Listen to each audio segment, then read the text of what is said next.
Hello, welcome back to the WD Talks Football YouTube channel. There has been a lot of movement in the Premier League whilst the World Cup has been on, and there has been some really interesting performances this World Cup where player valuations might have moved just a little bit. So today I'm going to be ranking every single Premier League transfer that has happened so far, and this is even including a transfer that happened an hour ago. I am recording this on Thursday, the 16th of July, so this is as of the 16th of July 2026, so let's get right into it. And as you can see, we've got Elliot Anderson, who went to Manchester City, Matteas Fernandez, Dubravka, Meslier, Stewart, Senesi, Vuskovic, Callum Wilson, Andrey Santos, Jaden, Tonali, Marco Pester, Van Hecke, João Gomez, that has just moved to Aston Villa less than an hour ago, Andrew Robertson, George, Manzambi, Jeremy Monger, Youri Tielemans, and Victor Munoz. That is who I'm going to be ranking today. There might have been one or two I've missed that I just didn't quite see, but I've tried to find every single person that has moved. And we're going to be starting off with Elliot Anderson, that obviously has moved to Manchester City, my football club, for £116 million. Now, this is being recorded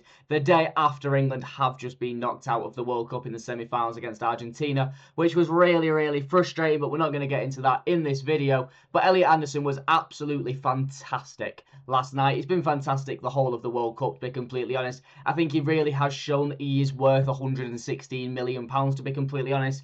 And when you think for Manchester City, they're going to have Rodri, who's had an absolutely fantastic campaign, sat next to Elliot Anderson. I think the two of them as a double pivot in the Premier League will be absolutely disgusting. And I do think that this is a good transfer. People can obviously complain about the money, but when you look at other transfers that have gone for similar valuations, like Matteas Fernandez at 85 million, you've got Sandro Tonali at 100 million, Enzo Fernandez went for like 105 the other year, Declan Rice went for 100. I think Elliot Anderson at 116 is probably about right, and I do think it is a very good transfer. And then going into the man I've just mentioned, Matteas Fernandez for £85 million, who Spurs have just bought from the relegated West Ham. And for me, he is a good player. £85 million is an overpay. I struggle to see past that. I think with Elliot Anderson, I can see him being worth that much. With Tonali, I can see him being worth that much. With Matteas Fernandez, I can't see him being worth £85 million. Now, under De Zerbi, this new midfield might look really good, and he might do well. I do believe he will be a really good player. He's really good on the ball, really good in able to dictate the play passes, exactly what Spurs have sort of been missing. But for me, as I made in my previous video, he is just expensive. And for me, it's a bad transfer in the sense of it was too much money. It was an overpay. The player's really good. It's a really good player. So for Spurs fans, 100% a really good transfer because you don't really care about the money. But from an outside perspective looking in, I do think you've overpaid, and that in turn makes it lean. I'd probably put it as a 5 out of 10. I think I'd put it. So, okay, maybe it's all right. It's an all right transfer. It's an overpay. It's an overpay. I can't. No, it's a bad transfer. You've overpaid. I don't think he's worth that much money. I can't see past that. And another player that's gone to Tottenham Hotspur is Martin Dubravka, who they did sign on a free. He's gone in to be a backup goalkeeper. It is just an all right sign, and there's not really much that needs to be said on it. He is just an alright second choice goalkeeper. He's reliable if you ever need him stepping in the cups and whatever. So well done Spurs for that, I suppose. And then Arsenal have signed Meslier. You've heard that right. The Leeds reject, shall we call it. I have no idea what it is with Arsenal and having a phenomenal first choice goalkeeper in David Raya, but then having Kepa and Meslier as your backup goalkeepers. Kepa's just cost them in the Carabao Cup final, right? So you're thinking, right, okay, the the most expensive goalkeeper of all time absolutely honks the gaff. So let's get in another backup goalkeeper that, third choice goalkeeper that could come in and might be able to challenge for that backup spot. He signed Meslier. Player arguably the only goalkeeper that's actually probably worse than Kepa. I have no idea why Arsenal have done it. You can't really complain with a third choice goalkeeper. They signed him on a free and whatever, but really? Meslier? It's just a bad choice. He's just a bad goalkeeper. I don't mean to be rude. I'm sure he's a lovely bloke, but he is just bad. Like, you're a Premier League winning football team, and you have Kepa and Melia as your two second and third choice goalkeepers. It's bewildering. And next up is the 18-year-old midfielder Sean Sturr, who Newcastle have signed for €24 million fixed fee with €3 million in add-ons. And this is, I assume, to replace the fact that Sandro Tonali has left. And when you think about it that way, it's not really that great. I can't say I know an awful lot about him. I haven't seen an awful lot about him, don't get me wrong. No 18-year-old's going to be the finished article. He could be, he is a really good prospect. So I've been told, so the reports say. I don't really know a lot of him, but when you're replacing Sandro Tonali, you've just sold for 100 million, and you're bringing in an 18-year-old food chain, it's just an all right signing. It's not a good replacement by any means.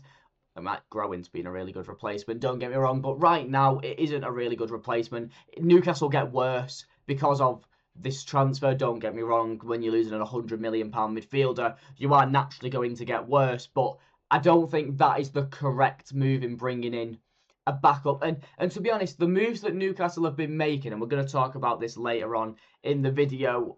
Where is it? Yeah, we're going to be talking about this later on in the video. Newcastle are in a really tricky point at the moment with the players that they are able to actually bring in, with the pull that Eddie Howe's got and the Newcastle team have got. Don't get me wrong, they've got incredibly rich owners, but they're not able to spend that money, and in turn aren't getting the... And they got something like the 13 high. Well, they had the 13 highest wage bill in world football. Yeah, they've just finished like 13th in the Premier League, might have finished 12th in the Premier League. So it's an all right transfer, but for me, it's not absolutely fantastic. And then we'll roll that straight into Senesi, who Spurs signed on a free. And for me, this is a really, really good transfer. I can't believe Spurs were like one of the only ones to sort of go in for him. You knew he was going to get a big move this summer, but I just can't believe that no one else in the market is really good with the ball at his feet. Don't get me wrong. He isn't the best defender ever, but he's certainly improving this Spurs defence that last season with Mickey van der Ven, Christian Romero, was a little shaky, and he is definitely an upgrade in bringing that in. And then another transfer involving Spurs is Luka Vuskovic, who they sold to Brighton for £46 million. And now for Spurs, I think that is a bit disappointing. I think he definitely looked like a talent, don't get me wrong, in the World Cup. He wasn't this all singing and dancing, shiny new toy that Spurs could have had in their arsenal. But if Brighton are paying £46 million for a defender, it just screams that he's going to be going for £100 million in 2 years' time. And for Brighton, in terms of a Brighton signing, I think it's a really good signing. I just trust Brighton's recruitment, and if Brighton are deciding that they want to sign Luka Vuskovic for £46 million fixed fee, then he's going to be a good player. I trust Brighton's recruitment in a sense of if they're throwing the cash around, he's going to turn into the player that they think he's going to turn into. So from a Spurs perspective, you're probably quite disappointed that you've lost him, but for £46 million, you can't really complain. And for Brighton, I think it's a solid defender to add to their arsenal after they lost Van Hecke. And then next up is Callum Wilson, who has moved to Brentford on a free. Now, there might be a lot of people that missed that transfer. I know I did until I went back and did a bit of research for this video. And for Brentford, I think that is a really good move. Obviously, Igor Thiago is their starting striker, the one that just finished second in the Premier League Golden Boot. I mean, what on earth? He has no right finishing second in the Premier League Golden Boot, but hey ho. But as a backup option for Brentford, I think Callum Wilson is a fantastic choice. He isn't an incredible striker, and for that reason, I am just going to put it in all right. He is just an all right player. It's a good signing, but it's a good signing in the sense of you've not had to spend a lot of money for a backup striker to see out a game, sort of thing. And then next up is Andrey Santos, who has moved to Manchester United for £50 million. And for Manchester United, it's a fantastic signing. Now, you cannot complain, but there's a lot I want to say on this one, so just bear with me. From a Chelsea perspective, I thought Andrey Santos has a lot of potential. He's in a sense of he's a really good squad option. I see Andrey Santos as Mateo Kovacic. Solid. If you need him to start, he can start. He's never gonna be that unbelievable, fantastic centre mid that's irreplaceable. But when you need someone to come on, be reliable, be able to get on the ball and play them passes, he is a player that's going to be able to do that. And for Manchester United, I think it's an absolutely fantastic squad signing to say that they've got Champions League football next season. Don't get me wrong. If this is Manchester United's big midfielder signing, well, it's not because there's someone else on this list that's moved to Manchester United, but if this is going to be one of the Manchester United centre mid rebuild and he's going to be a starter for them, I don't mind it, but if it's their only one, which we know it's not, but if it's like their main one, it's not a very good signing. But for £50 million, I think Andrey Santos is a really good midfielder. I do think it is what United were missing. I think him, Mainu, and we're going to do Tielemans next because Tielemans has gone to Manchester United as well, and he's gone to Manchester United for €41 million, which is an absolutely outstanding transfer. I mean, Youri Tielemans for that much money is absolutely disgusting. Now, I'm not quite sure where United are wanting to play him because I think Tielemans' best position is when he's getting up and towards the opposing team's box. I don't think Youri Tielemans' best position is as that sort of number 6, getting the ball from the goalkeeper and sort of protecting it defensively. And I don't think Andrey Santos is the best 6 in the world. I don't think Kobbie Mainu is the best. He's a 6 full stop, really. So for Manchester United, I think both of them two signings, it's incredible squad building. That's what them two signings are. For me, neither of them are that we have gone and bought this player signing. It's more of a we're building the squad ready to challenge in the Champions League next season. For them two players, for me, moving to Manchester United is a big thing for people in their careers, as much as United do ruin people's careers and are a washed club now. But they still need to sign a big number 6 for me, and I don't think either of them are that solution. But I do think they are two very good signings for beefing out that midfield, because people don't realise playing 3 games a week is a lot. And I think a lot of teams are going to struggle next season with the fact that we had a long season last season and gone into the World Cup. There's going to be so much fatigue going into next season that I think towards the back end, this squad depth that United have now just picked up is going to really, really help them in continuing pushing. And then Jaden Anthony has moved to Brentford for £17 million plus £3 million in add-ons, so £20 million total package. And I think that's a really good move for Brentford. I don't think it's a really good player. Once again, I think it is just an alright transfer for 20 million quid. Sorry, you're not going to get this absolutely groundbreaking, world-breaking winger. But whilst he was at Burnley, I do think he was Burnley's best player. However, I know a lot of Burnley fans are happy with the fact that he's left. So if Burnley are happy that a player's leaving, is that really going to aspire into anything at Brentford? I believe it will. I do still believe in Jaden Anthony to be a player. I still think the player that I saw at Burnley is still a quality winger. It's just a case of I don't think he takes Brentford to their next level. Obviously, I believe they've got European football next season, so we'll see how he does. But for me, it's just an alright sign. It's nothing like incredible. And then next, it's Sandro Tonali to Tottenham Hotspur for £100 million, which I believe is £92.5 million fixed fee plus £7.5 million in add-ons. And I wanted Manchester City to get him. I won't lie, I'm not going to waver on the fact that he went to another club over City, or City didn't put the bid in for him. I'm not going to be salty or jealous. Sandro Tonali is an absolute Rolls Royce of a footballer. I have no other way to say it. He's absolutely fantastic. I really wish he came to City, and for Tottenham Hotspur, he's going to be absolutely incredible. People can complain about the money, but for me, he is worth £100 million. I don't think that is as big an overpay as what it was for Matteas Fernandez. So I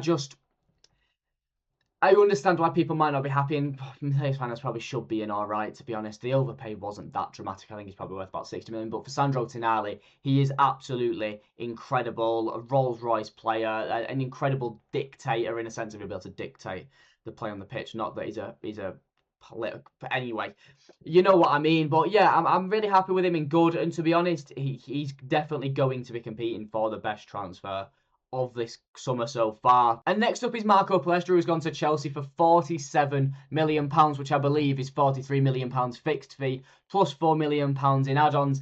And obviously Manchester City were once again in the race for this one. He is a very well-prospected right-back. Obviously, Inter Milan were also in for him, and if Inter Milan are buying from another Italian team, it's because they are effectively trying to set themselves up to continue not dominating, but continue winning the Serie A. And Marco Pester obviously is a really good right-back. There is no two ways to put it. I think he's going to do really well under the Xabi Alonso 5-back system, if that's what they choose to play. I think he can play as a traditional right back, but I think he is more of a right wing back, and I really wish Manchester City got him, to be completely honest, to also be a backup to Matteas Nunes. But in terms of a Chelsea signing, don't get me wrong, for 50 million, well, 47 million smackers, I think it's just an alright signing. I don't think he's anything particularly special. I think he's a great squad option, a great player to add to the Arsenal sort of thing. I don't think he's going to be this standout player. Obviously, they've still got Reece James, who will be that right back when he's fit, unless he moves into the midfield. But Michael Pester, for me, is a really good signing, but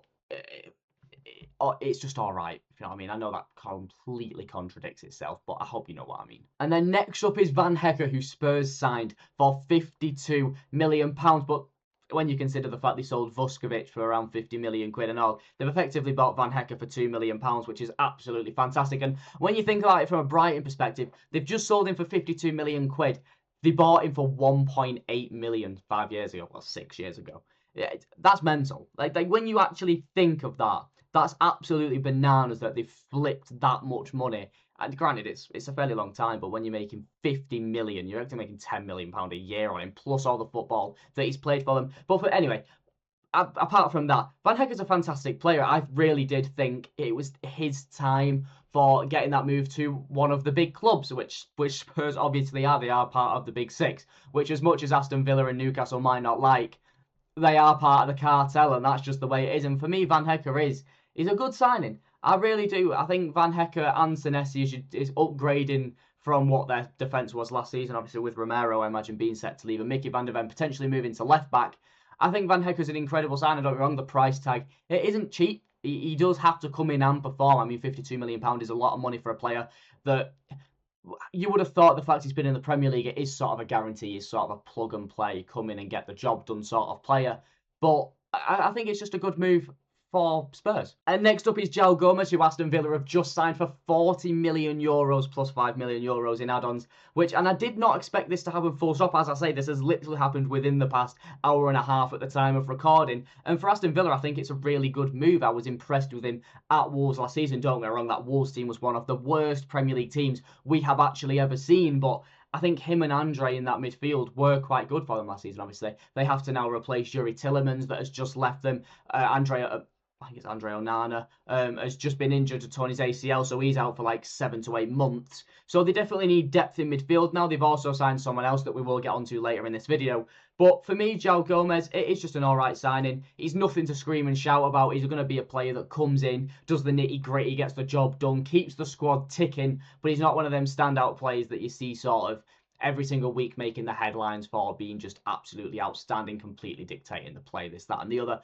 But for me, it's an alright signing. And then it's Andrew Robertson, who Tottenham Hotspur have signed on a free. We've reported this one loads. I've spoke on this one loads across my TikTok and Instagram. And my last YouTube video. So I'm not going to go into too much depth. For me, it's just an alright signing. I don't think he's going to start for them. I think he's just going to be that leadership figure in the dressing room. And yeah, I'm going to not sort of really elaborate much more on him. And then it's Tyreek George to Everton, who Chelsea have just sold for £18 million plus £6 million in add-ons. And Chelsea have got a 15% sell-on clause for him. So you can't complain there if Everton do decide to get rid of him. But in terms of an Everton signing, I think Tyreek George is a good signing. Not good in the sense of it. He's just an alright signing. It's nothing fantastic. I say good just to be nice. He's an alright player. I think the fact that they might not be keeping Jack Grealish, well, it really doesn't look like they're going to be keeping Jack Grealish. It looks like he potentially could be reintegrated into the Manchester City squad. But I like Tyreek George. I really do. I think he's quite direct. Don't get me wrong, he's nothing special. I think he'll develop into quite a nice winger. I think Georgian and Jai on the wings is quite nice with Dewsbury Hall in the middle. Obviously, they've got bloody Beto and Barry up front, so there's nothing exciting going on up there. But I think in terms of Everton, it's a very Everton signing. It's a very mid-table. Well, Everton probably just below mid-table nowadays, but I think he is a mid-table Premier League player. I think Everton are a mid-table Premier League club, to be honest. So for me, it is just an alright sign. It's not going to take Everton to the next level, but he's definitely just going to help be part of the squad and keep them ticking over, and they're not going to be fighting out relegation next season, I would imagine. And the hijack got completed. Johan Manzambi to Aston Villa for €60 million. I mean, Newcastle have had an absolute horror show this transfer window. They've lost Anthony Gordon to Barcelona. They've lost Tonali to Spurs. They're potentially losing Bruno Guimaraes. They wanted Manzambi. They thought they'd done it. They thought they got the here we go. They thought they got there. Then Aston Villa come in and take the player off them. #food chain. But okay, but less of the Newcastle mocking, more of the Aston Villa Manzambi talking. And I think for Aston Villa, it's a good signing. I really do like Manzambi. I think he's a good player. I think he's shown that this World Cup, to be honest, that he is a good player. And I'm gonna just put him in good. Don't get me wrong, he isn't going to be challenging for that best, spoiler alert. But I think he's a really good signing. There is a reason he's gone for 60 million euros. I do believe he is going to develop into a really good midfielder. I believe Unai Emery knows exactly what he's doing with the players that he's bringing in. So I'm really happy with that. And next up is Jeremy Monger to Manchester City, who they bought for £10 million.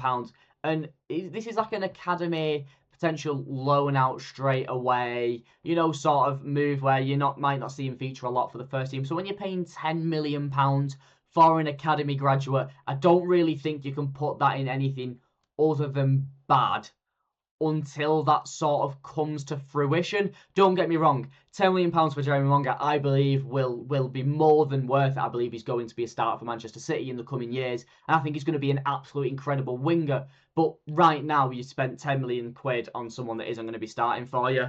Yeah, you've spent £10 million on a gamble effectively. It's like putting it on red or black at the casino effectively, whether it's actually going to come into fruition or it's not. That's probably a completely terrible analogy. Actually, just ignore completely what I'm waffling on about. But for me, Jeremy Monger, as a Manchester City fan, I'm happy we've done the signing. I think it's an alright signing. But in terms of when you're actually looking at it from the outside perspective, Arsenal pulled out of the race because of the cost. They got hijacked. But yeah, £10 million is a lot of money, so I'm going to have to put it in bad for now, even though I do believe, as a Manchester City fan, he is going to come to fruition, but I imagine that's with my blue tinted goggles on. And then, it's heartbreak for Newcastle again. Victor Munoz has gone to Liverpool for €40 million. Obviously, this was another one. Newcastle just took too long on. They couldn't get it over the line with the player. It was a nightmare. They didn't get the job done, and boom, Liverpool come in. Player terms agreed, fee done, paid for, Liverpool player, end of. Newcastle, once again, food chain. I just feel like Newcastle are currently trying to find their place in the Premier League at the moment. I feel like they're getting bullied by these bigger clubs, to be completely honest. And Victor Munoz is an exciting winger, don't get me wrong. I don't think he's going to be the replacement for Mohamed Salah. But I think it's just an alright signing. He's spending 34 million and a half quid on a winger. You're expecting some sort of performance. I don't think he's going to be anything absolutely groundbreaking, but I definitely do think he is a good winger and he definitely shows great potential. I think anything's an upgrade on Cody Gakpo as well, to be completely honest. For some reason, Cody Gakpo is incredible for the Netherlands, but when it comes to Liverpool, it's painful watching him. And I don't know if you've seen, but that guy that sung like Darwin Nunez song has made the one for Victor Munoz. And oh my gosh, it is absolutely horrific. But that is as bad it is because it gets views and gets clicks and whatever else, right? Anyway, waffling done. Who is the best signing that I think has been made this transfer? And funnily enough, it's only going to be coming from this good section. Now, £116 million for Elliot Anderson. I believe he is the best player to have moved this summer, but that makes sense because he is the most expensive, and if people are spending a lot of money, it's probably because they're the best player. But is that the best signing, the best value for money signing that has been made this transfer? Senesi on a free probably is pushing to be up there. I think Sandro Tonali for £100 million is an unbelievable signing, but for me, I'm really, really torn between, to be honest, Elliot Anderson, because I think he is absolutely incredible, and one of the Manchester United signings, to be completely honest. As much as I'm disgusted with the fact that I think United have done good business. You know what? It's probably going to have to be Tielemans for, I think it was 34 million quid or 40 million euros or 36 million euros. You know what? I think Tielemans has been the best move so far. Ew! I'm disgusted. Ugh! But at least I actually think it. A Manchester United signing being the best one, I think. That's better. I don't know what was wrong with me then. No. I do think Tielemans, for the money, I don't think Tielemans is the best player to have moved. I think Elliot Anderson is the best player to have moved. I think Manchester City have done incredibly well to get him. I think Tonali is another one. Spurs did incredible to get him. I think Andrey Santos is another really good one, obviously. But for me, I think Tielemans' value for money, impact on a squad that he's going to have, I think he's going to be absolutely incredible playing with the likes of Bruno Fernandes and, well, Kobbie Mainoo or Andrey Santos, it would appear, if they're not going to sign an out-and-out number 6. But yeah, I think that's. Listen, you know what? I'm quite happy with it. Don't get me wrong, Matteas Fernandez might be a little low, so take that with a pinch of salt. He probably is an alright sign. That fee I just can't get over. But that is going to be the end of the video. If you did enjoy, please make sure you do like and subscribe. It helps me more than you may know. Please make sure you do check out my Instagram and my TikTok and make sure you give them a follow. It helps me out more than you understand. And yeah, I'll see you in the next one. Peace.